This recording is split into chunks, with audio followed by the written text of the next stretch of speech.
Channel இருக்கு, பாட்டு channel இருக்கு, மியூசிக் சேனல் இருக்கு, மியூசிக் இருக்கு, இன்ஸ்ட்ருமெண்ட் அடிக்கலாம், அந்த மாதிரி நிறைய விஷயம். மொக்க ஷோக்கு போடுறேன். மொக்க ஷோக்கு அண்ணே வருவா. ஒரு பொண்ணு ஒரு பையனும் காதலிச்சிருக்காங்க. அந்த வயல ஓரத்துல உங்களை மாதிரி ஒரு பையனும் இவங்க மாதிரி ஒரு பொண்ணு காதலிச்சிருக்காங்க. காதலிச்சிட்டு இருக்கும் போது திடீர்னு போய் ஒருத்தர் வந்து அந்த பொண்ணுக்காக ஒண்ணு சொல்றானா. சொன்ன உடனே அண்ணா என்ன பண்றாங்க, சேர தூக்கி காதலிச்சிருக்காங்க. ஏன்னா அந்த பொண்ணு காதலை சேர்த்து வைச்சான்.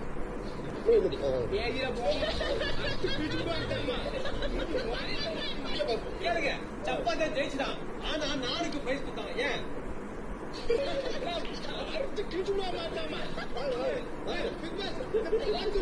இந்த மாதிரி தேவையாது வன்மை வராது. அங்க போனோம். இந்த மாதிரி வாங்க சார், வாங்க வாங்க வாங்க. அது